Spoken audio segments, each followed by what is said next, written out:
పట్టణ వహాబ్ చౌక్ లో ఫ్లెక్సీల తొలగింపులో హైడ్రామా నెలకొంది. తొలగించిన టీడీపీ ఫ్లెక్సీని ఆ పార్టీ నాయకులు తిరిగి ఏర్పాటు చేశారు. మరొక ఫ్లెక్సీని తొలగించకుండా అడ్డుకున్నారు. కూటమి ధర్మం వీడి మంత్రి మనోహర్ తమ పార్టీని టార్గెట్ చేశారు అంటూ టీడీపీ నాయకులు ఆరోపణలు చేశారు. చేసేది లేక అధికారులు పోలీసులు వెనుతిరిగారు. తెనాలి వహాబ్ చౌక్లోని డివైడర్కు రెండు వైపులా టీడీపీ నాయకులు ఏర్పాటు చేసిన ఫ్లెక్సీల తొలగింపు వివాదానికి ఉద్రిక్తతకు దారితీసింది. మంగళవారం 2.5 గంటల పాటు పట్టణ నడిబొడ్డులోని ఆ ఏరియాలో టీడీపీ నాయకులు, మున్సిపల్ అధికారులు, పోలీసులకు నడుమ హైడ్రామా నడిచింది. Municipal town planning assistant city planner Vani తన సిబ్బందితో ఉదయం 11 గంటలకు అక్కడకు చేరుకున్నారు. వహాబ్ చౌక్లో డివైడర్కు ముందున్న ఫ్లెక్సీని జేసీబీతో తొలగించారు. డివైడర్కు మరొక వైపు municipal councillor, TDP floor leader Pasupuleti Tirumurthy కార్యాలయం ఎదుటిగల ఎమ్మెల్సీ ఆలపాటి రాజేంద్ర ప్రసాద్ ఫ్లెక్సీని తొలగించే ప్రయత్నంలో ఉండగా కౌన్సిలర్ పసుపులేటి తిరుమూర్తి, టీడీపీ పట్టణ అధ్యక్షుడు మహమ్మద్ కుద్దూస్ టౌన్ ప్లానింగ్ అధికారులను అడ్డుకున్నారు. నల్ల రిబ్బన్లు ధరించి ఫ్లెక్సీ ఎదుట కూర్చొని నిరసన తెలిపారు. జనం రద్దీగా ఉండే సమయంలో మున్సిపల్ టౌన్ ప్లానింగ్ అధికారులు పోలీసులతో వచ్చి ఫ్లెక్సీల తొలగింపునకు పూనుకోవడం ఏంటని ప్రశ్నించారు. ఎవరి ప్రోద్బలం లేకుండానే అధికార పార్టీ నేత ఫ్లెక్సీని తొలగించేందుకు అధికారులు అత్యుత్సాహం చూపించడం ఏంటని మండిపడ్డారు. తెనాలిలో టీడీపీని చంపేయడమే లక్ష్యంగా municipal commissioner, DSP, assistant city planar వ్యవహరిస్తున్నారని ఆరోపించారు. డివైడర్కు ఒకవైపు ఇదంతా జరుగుతూ ఉండగా మరొక వైపు తొలగించిన ఫ్లెక్సీని కొందరు యువకులు తిరిగి ఏర్పాటుకు ప్రయత్నించారు. దీనిని నిరోధించడానికి పోలీసులు పూనుకోవడంతో తోపులాట జరిగింది. అయినప్పటికీ తొలగించిన ఫ్లెక్సీని టీడీపీ నాయకులు తిరిగి ఏర్పాటు చేశారు. రెండవ వైపు తొలగించడానికి సాధ్యం కాక పోలీసులు, మున్సిపల్ సిబ్బంది చేష్టలుడిగి నిలుచుండిపోయారు. ఈ సమయంలోనే టీడీపీ నాయకులు స్థానిక ఎమ్మెల్యే, రాష్ట్ర పౌర సరఫరా శాఖ మంత్రి నాదెండ్ల మనోహర్ పై ఆరోపణలు గుప్పించారు. తెనాలిలో టీడీపీ ఉనికిని ప్రశ్నార్థకం చేయడమే లక్ష్యంగా మంత్రి మనోహర్ వ్యవహరిస్తున్నారని మహమ్మద్ కుద్దూస్ తెలిపారు. కూటమి పార్టీ నిబంధనలకు విరుద్ధంగా తెనాలిలో పరిపాలన జరుగుతుందని అన్నారు. ఎన్నికల వేళ జనసేన, టీడీపీ నాయకులను రెండు కళ్లుగా చూస్తామని చెప్పి గెలిచిన తరువాత టీడీపీ ముఖం చూడకుండా కూడా మంత్రి మనోహర్ ఇష్టపడటం లేదని టీడీపీ నాయకులు దుయ్యబట్టారు. 2.5 గంటల హైడ్రామా తర్వాత టౌన్ ప్లానింగ్ సిబ్బంది అక్కడి నుంచి వెళ్లిపోయారు. దీంతో పోలీసులు ట్రాఫిక్ ను క్రమబద్ధీకరించి టీడీపీ శ్రేణులను అక్కడి నుంచి పంపించేశారు. టీడీపీ నాయకులు రావి కృష్ణమోహన్, కొల్లూరు శ్రీధర్, తాత శ్రీను, కె హరికిషోర్, డాక్టర్ వేమూరి శేషగిరిరావు, అత్తోట శరత్, దుప్పలపూడి శ్యామ్, మల్లవరపు విజయ్ కుమార్, మునగాల నరసింహ, తోట లక్ష్మయ్య, అన్నం పిన్నారావు, పరుచూరి రమ్య, కొండ రమాదేవి, భావన సహా పలువురు టీడీపీ కార్యకర్తలు పాల్గొన్నారు.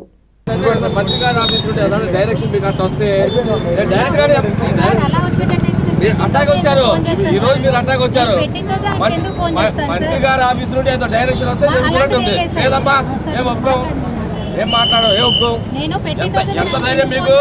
ఎంత ధైర్యం అంట?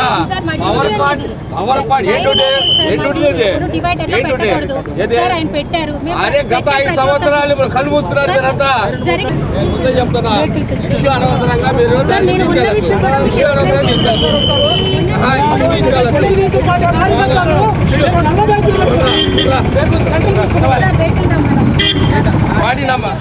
అమ్మ దేశం అంతా ఉంటే కొత్త సాంప్రదాయం తెనాలు తీసుకురామాక, కొత్త సాంప్రదాయం తీసుకురామాక. అరే దేశం మొత్తం ఉండే ఫ్లెక్సీలు అనేది కాదు. గవర్నమెంట్ లో ఉన్నావా లేదా అపోజిషన్ లో ఉన్నావా? గవర్నమెంట్ లో ఉన్నావా, అపోజిషన్ లో ఉన్నావా? మేము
పోలీసు వాళ్ళు ఇవాళ మున్సిపాలిటీ వాళ్ళంతా ఆల్పాటి నాగప్రసాద్ బొమ్మ తీయడానికే వచ్చారు. మంత్రి గారు ఆఫీస్ నుండి మీకు డైరెక్షన్ వచ్చింది. మంత్రి గారు ఒక్కలే ఉండాలేడా? మంత్రి గారు చెప్పినట్టే వింటారు. ఆల్పాటి రాజప్రసాద్ చేస్తే గెలవాల మంత్రి గారు బోర్డు తీయమంటే మీరు వచ్చారు. ఎవరు నేను మాట్లాడే కమిషనర్ ఇప్పుడు కదా మీరందరూ కూడా మంత్రి గారి ఆఫీస్ నుండి డైరెక్షన్ ప్రకారం యాక్ట్ చేస్తున్నారు. మీరు ఇప్పుడు దాకా మాట్లాడే కమిషనర్తో ఏం చెప్పాడు? ఒక్కసారి తీసి మళ్ళీ తీసేదేంది మళ్ళీ పెట్టేది తీసి మళ్ళీ పెట్టేది ఏంటంటే అవునండి. తీసేది పెట్టేది అన్ని మున్సిపాలిటీ ఆర్డర్లు ఉంటాయి, పబ్లిక్ ఆర్డర్లు ఏమి ఉన్నాయి అలా. మంత్రి గారిని ఓటు చేసి గెలిపించుకొని ఆ బోర్డు చూపించుకోవడానికి అయితే ఎమ్మెల్యే చేసి మంత్రి చేసుకుంది ప్రభుత్వంలో. మంత్రి అపోజిషన్ పార్టీ లాగా ఉన్నావు, అపోజిషన్ పార్టీ లాగా ఉన్నావు. ఇబ్బంది జరిగే పరిస్థితి చేస్తే తప్పులేదు. మీరు వచ్చి అడిగిన ఎవరితో ఇష్యూ జరిగింది అని పంత కోసం తీయాల్సింది పట్టుబడుతున్నారంటే సిఐ గారిది కానీ మా మామది కానీ ఏం లేదు. వీళ్ళ నిమిత్త పాత్రలు వీళ్ళ పాత్ర సన్నివేశాలు ఏం లేవు. అక్కడి నుండి వచ్చిన డైరెక్షన్ వీళ్ళు చేస్తున్నారు. అంత అవసరం ఏముంది? వీళ్ళ తప్పే లేదు. అయ్యా మీ తప్పే లేదు, మిమ్మల్ని ఎవరు తప్పు అట్లా. ఎందుకంటే మీకు ఆదేశాలు అక్కడ వచ్చి మీ మంత్రి గారు ఆఫీస్ నుండి మీరు అట్లా చేస్తారు లేదు. అదే ఓటు వేసి గెలిపించి నాన్న సంకల్లాకి గత 5 సంవత్సరాల్లో వైసీపీ కన్ను తిని కేసులు పెట్టి ఎవరికి మా బోర్డులో చూపించే పరిస్థితి వచ్చారు.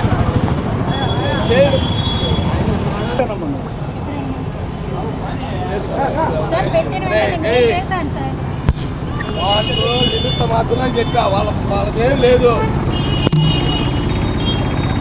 వాళ్ళకేం పాప నీ మీద నా మీద వాళ్ళు ఏం చేస్తారు పాప? అక్కడి నుండి వచ్చే డైరెక్షన్ వాళ్ళు చేస్తున్నారు. నువ్వు చెప్పినట్టు వినాలా, మంత్రి గారు ఆఫీస్ చెప్పినట్టు వినాలా? అర్థం లేకుండా మాట్లాడతారే. తింటాం, కేసులు పెట్టించుకున్నాం, నాన్న సంకల్పం లాగాము, ఈయన కోసం కష్టపడి గెలిపించాము. ప్రభుత్వం వచ్చింది, మంత్రి అయ్యాడు. ఇవాళ ఏం తొంగి చేసి పార్టీ దానికి వెళ్ళలేదు.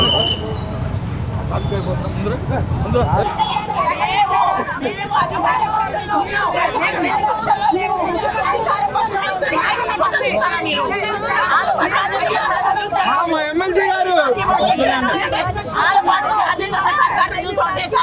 ఎవరిని చూసి ఓట్లేదా? ఎవరైతే ఆర్డర్ ఇచ్చారో వాళ్ళని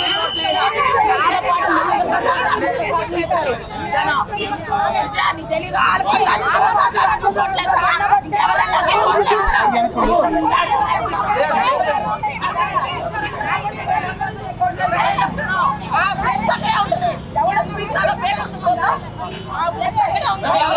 రెండు రోజులు టైం 3 రోజులు టైం లేదు. ఆడే ఉంటుంది.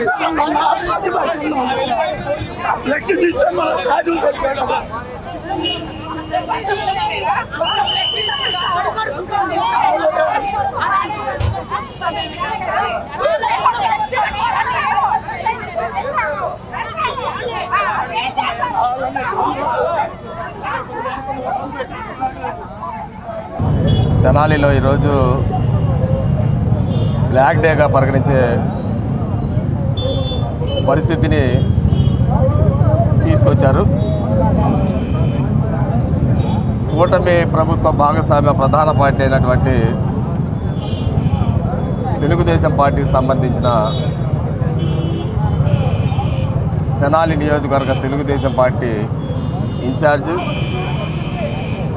2 జిల్లాల పట్టభద్రుల శాసనమండలి సభ్యుడు ఆలపాటి రాజప్రసాద్ గారి ఫోటోతో ఉన్నటువంటి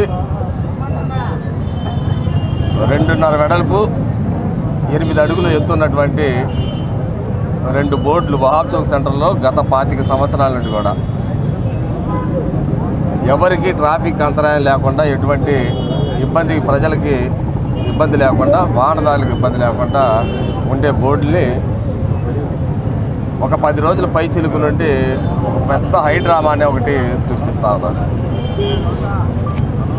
మేము ఒకటే కూటమిలో ఉన్నటువంటి నాయకత్వాన్ని ప్రశ్నిస్తూ ఉన్నాం. ఎన్నో వ్యయ ప్రయాసాలతో ఎన్నో కష్టాలు ఎదురు చూసి ఎన్నికల్లో పనిచేసి మిమ్మల్ని గెలిపిస్తే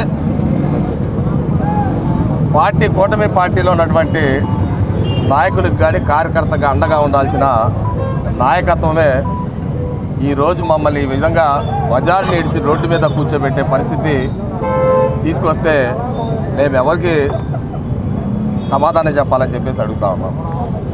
ఏంది ఎందుకు ఇంత కుట్ర చేస్తున్నారు? ఒక నాయకుడిది తీసేటప్పుడు, ఎందుకంటే వాళ్ళ అధికార పార్టీలో ఉన్నటువంటి నాయకత్వం, ఇక్కడ మేము పార్టీ ప్రెసిడెంట్ ఉన్నాం, ఇక్కడ మా ప్రతిపక్ష నాయకుడు ఉన్నాడు, ఇంకా అనేక మంది పార్టీ అనేక విభాగాల నాయకులు ఉన్నారు. ఏదైనా మీకు ఇబ్బంది కలిగితే అధికారులు నేరుగా మా పార్టీ కార్యాలయానికి సమాచారం ఇవ్వాలి, లేకపోతే పార్టీ అధ్యక్షుడిగా నాకు సమాచారం ఇవ్వాలి.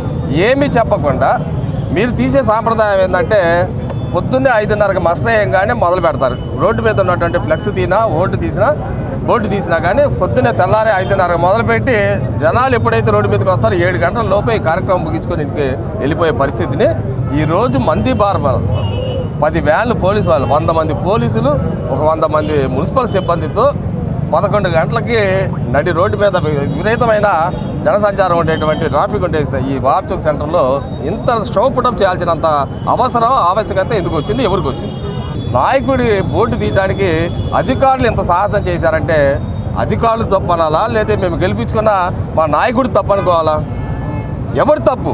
దేనికి చేస్తున్నారు ఇంత అంటే ఉద్దేశపూర్వకంగానే మమ్మల్ని రోడ్డుకి ఈడ్చడానికి చేసిన ప్రయత్నమే ఇది అని చెప్పేసి ఈ సందర్భంగా తెలియజేస్తాం. మేమంతా పార్టీ వాళ్ళంతా పార్టీ జెండా మోసి గత ప్రభుత్వంలో కేసులు పెట్టించుకొని నానా ఇబ్బందులు పడి ఈరోజు ప్రభుత్వాన్ని అధికారంలో తీసుకొస్తే ప్రభుత్వంలో ఉన్నట్టు పెద్దలు మీరే, మేము గెలిపించుకున్న పెద్దలు మీరే మాకు అండగా ఉండాల్సింది పోయి మమ్మల్ని అట్లా రోడ్డు పాలు చేస్తే ఎవడు సమాధానం చెప్పాలి?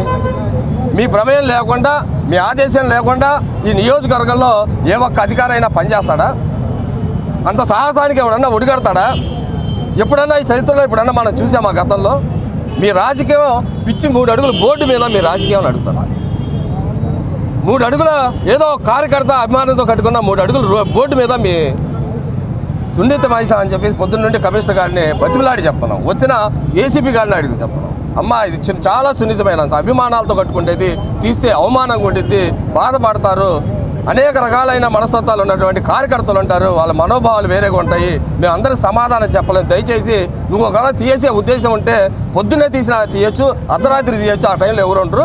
ఉద్దేశపూర్వకంగా 11 గంటల టైంలో పోలీసు మంది మార్బలంతో వచ్చి ఇంత పెద్ద రోడ్ డెకరేషన్ షో పుటప్ చేసి మమ్మల్ని అవమానకరంగా చేయాల్సినంత అవసరం మీకు అవసరమా? ఇది మీకు గెలిపించినందుకు మాకు ఇచ్చిన ప్రతిఫలం ఇదా? మీరు ఇచ్చిన మాకు బహుమానం ఇదా? మీరే ఆలోచించుకోండి. మా పార్టీ అధ్యక్షుడు అన్నట్టుగా జనాల్లో బ్లాక్ డేగా పరిగణించాల్సిన పరిస్థితి ఈరోజు కల్పించారు. గత 25 సంవత్సరాల నుంచి ఈ ప్రదేశంలో తెలుగుదేశం పార్టీ ఫ్లెక్సీ అనేది ఎప్పుడు ఉంటూనే ఉంటుంది. ఏ రోజు కూడా ఎటువంటి ఇబ్బంది కలగలేదు అని ప్రజలు దీన్ని కంప్లైంట్ అంటూ ఏమీ లేదండి. ఈరోజు కూటమి గవర్నమెంట్ వచ్చిన తర్వాత రాజా గారు తెనాలి పార్టీ తెలుగుదేశం పార్టీ ఇన్ఛార్జిగా ఉన్న తర్వాత గుంటూరు కృష్ణా జిల్లాల పట్టభద్రుడిగా ఆయన ఎన్నికైన తర్వాత ఈరోజు రాజా గారి ఫ్లెక్సీని, చంద్రబాబు నాయుడు గారి ఫోటోతో ఉన్న ఫ్లెక్సీని, పవన్ కళ్యాణ్ గారి ఫోటోతో ఉన్న ఫ్లెక్సీని తొలగించడానికి మున్సిపల్ సిబ్బంది ఒక 50 మంది, పోలీస్ సిబ్బంది ఒక 100 మందితో ఈరోజు వచ్చి ఈ ఫ్లెక్సీని తీయడానికి ప్రయత్నం చేస్తున్నారంటే ఏ విధంగా తెనాల్లో అధికారులు తెలుగుదేశం పార్టీని కించపరుస్తున్నారని, వాళ్ళ అధికార జ్వలం చూపిస్తున్నారనేది అర్థమవుతుందండి. ప్రాణాలకు తెగించి బూతుల్లోకి నిలబడి గెలిపించిన పరిస్థితి మీరు ఆ రోజు గమనించారు. ఆ రోజు మీరు చెప్పింది ఏంటి? రాజా గారు ఎంతో, నేను అంతే. రాజా గారు ఒక కన్ను, నేను ఒక కన్ను అని చెప్పారు. ఈరోజు ఒక కన్నును పొడి చేద్దామని ప్రయత్నం చేస్తున్నారు. 2 కళ్ళు పొడి చేస్తున్నారు అంటే దానిలో తెలుగుదేశం పార్టీ కార్యకర్త అన్నవాడు ఫ్లెక్సీ కట్టకూడదా? చెప్పండి. మా నాయకుడు అన్నట్టు కుద్దూస్ గారు అన్నట్టు కింద క్షేత్రస్థాయిలో నిప్పు పెట్టి పైన అంతా మనమే అని చెప్పి మీరు మసిపూసి మారేడికాయ చేస్తే సరిపోతుందా? ఒక అధికారి మీ ప్రమేయం లేకుండా ఈరోజు రోడ్డు మీద మా పార్టీ కార్యకర్తల్ని ఇంత దారుణంగా అవమానపరుస్తుంటే మేము ఎవరికి చెప్పుకోవాలి? మేము గెలిపించిన నాయకుడే మమ్మల్ని అవమానపరుస్తుంటే మేము ఎవరికి తెలియజేసుకోవాలి?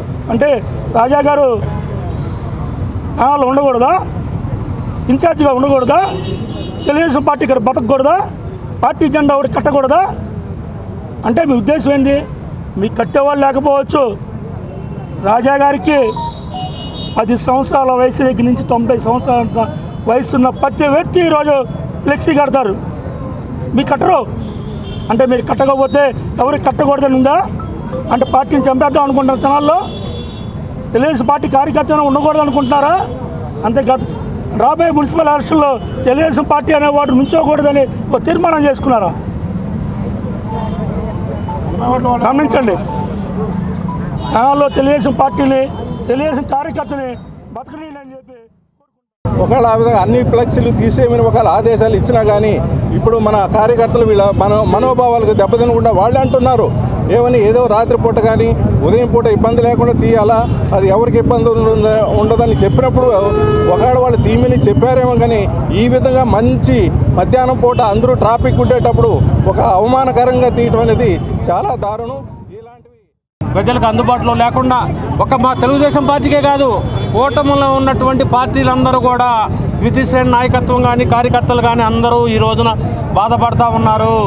ఎవరికి అందుబాటులో కానీ ఏ స్టేషన్లో పోలీస్ స్టేషన్లో కానీ గవర్నమెంట్ హాస్పిటల్లో కానీ మున్సిపాలిటీలో కానీ ఎక్కడా కూడా పని అవ్వకుండా వాళ్ళు ఫోన్ చేసి వాళ్ళ దగ్గరికి రప్పించుకొని చేసే పరిస్థితి ఉంది. ఇది ఇంతటితో ముగింపు పలకపోతే రాబోయే కాలంలో మేము తీసుకునే చర్యకి మేము కూటమి ప్రభుత్వానికి కూటమి తీసుకున్న నిర్ణయాలకి మేము కట్టుబడి ఉన్నాం. ఈ రోజుకి కూడా మేము పవన్ కళ్యాణ్ గారు అన్నా కూడా అలాగే ఎక్కడ ఎవరైనా సరే కూటమి ప్రభుత్వంలో ఉన్నట్టు ఎవరైనా కూడా ఏ నాయకత్వాన్ని కూడా మేము కంప్లీట్గా అందరం కూడా ఎంతో గౌరవంతో మర్యాదగా వారి పట్ల అభిమానంతో ఉన్నాం. ఒక్కసారి ఆలోచించుకోండి, మీరు ఎన్నికలకు ముందు మీరేమి వాగ్దానం చేశారు, తెలుగుదేశం పార్టీ ఆఫీస్కి వచ్చి ఏం వాగ్దానం చేశారో ఆలోచించుకోండి. ఇవన్నీ మర్చిపోయి ఈ రోజున అధికారం వచ్చిన తర్వాత ముఖం చూడటానికే మీకు కష్టంగా ఉంది. ప్రతి ఒక్క కార్యకర్త కానీ అటు జనసేనలో కానీ ఇటు తెలుగుదేశం కానీ బీజేపీ కానీ కార్యకర్తలని ముఖం చూడటానికే మీకు కష్టంగా ఉంటే మీ ప్రవర్తన ఏంటి? అంటే 3.5 సంవత్సరం మళ్ళీ ఎలక్షన్ ముందు మీరు అందరూ వాటేసుకుంటారా? ఏం చేస్తారు? ఏం చేద్దాం అనుకుంటున్నారు? మేము కూటమి అధిష్టానం ఇచ్చిన ఆదేశాల మేరకు కూటమి ప్రభుత్వంలో ఉన్నటువంటి బయట మా పార్టీ ఇచ్చిన ఆదేశాలని పాటిస్తున్నాం కాబట్టి సంయమనం పాటించాం. అందరికీ నమస్కారం. మరి తెనాలి నియోజకవర్గంలో ఈరోజు ఏదైతే ఆలపాటి రాజేంద్ర ప్రసాద్ గారి ఫ్లెక్సీ అడ్డంగా ఉంది అని చెప్పేసి డైరెక్ట్గా పోలీసుల వాహనాలతో సహా ప్రొక్లైనర్తో సహా వచ్చారో మున్సిపాలిటీ సిబ్బందిని మేము ఒకటే అడుగుతున్నాము. ఈ రోజున ఈ ఫ్లెక్సీ మీ అందరికీ అడ్డమైపోయింది. మేము అధికార పక్షంలో ఉన్నామా ప్రతిపక్షంలో ఉన్నామా? పైనుంచి ఆర్డర్స్ వచ్చినాయి అని మాట్లాడుతున్నారు. ఈ రోజున ఎవరైతే నాయకులుగా ఉన్నారో ప్రతి ఒక్కరికి మేము చెప్తున్నది ఒకటే, ఆలపాటి రాజేంద్ర ప్రసాద్ అనే వ్యక్తిని చూసి చాలా మంది తెనాల్లో ఓట్లేశారు. ఆలపాటి రాజేంద్ర ప్రసాద్ గారు మాట చెప్తే ఆయన సీటు త్యాగం చేసినా కూడా మనసు చంపుకొని కూడా ఓటేసిన జనాలు ఉన్నారు ఇక్కడ. కానీ ఈ రోజున ఫ్లెక్సీలు తీసేద్దాము, ఫ్లెక్సీలు తీసేయాలి అని చెప్పి సిబ్బందిని పంపించి పేపర్స్ వచ్చినాయి, ఆర్డర్ కాపీస్ వచ్చినాయి, పైనుంచి చెప్పారంటున్నారు. ఆ పేపర్స్ ఏవి చూపించట్లా. ఆర్డర్ కాపీస్ ఎవరిచ్చారో మాకైతే తెలియదు. కానీ ఆలపాటి రాజేంద్ర ప్రసాద్ గారి ఫ్లెక్సీలు అయితే తెనాల్లో ఎవరైనా చెయ్యేసి గనక వాటిని పెకలించాలని చూస్తే తెనాలి కార్యకర్తలు కానీ మహిళలు సైతం ఎవరు కూడా ఊరుకోరని చెప్పేసి మేము హెచ్చరిస్తా ఉన్నాం. ఒకటేంటంటే ఈ రోజున గద్దెనెక్కి వెళ్తున్న వాళ్ళందరికీ కూడా కూటమి ప్రభుత్వము అని అంటే తెలుగుదేశం పార్టీతోనే సాగుతుంది తప్పితే మీరొక్కళ్ళే చలాయించాలని చెప్పేసి విర్రవీగితే మాత్రం ఇది తగదు అని చెప్పేసి మేము తెలియజేస్తా ఉన్నాము. ఆలపాటి రాజేంద్ర ప్రసాద్ గారు ఫ్లెక్సీ అయితే చెయ్యేసినా కూడా ఎవరైతే చెయ్యేశారో వాళ్ళకి చెయ్యేసినా కూడా వాళ్ళు మాత్రం వెనక్కి ఆ చేత్తో వెళ్ళలేరని చెప్పి చెప్తా ఉన్నాం.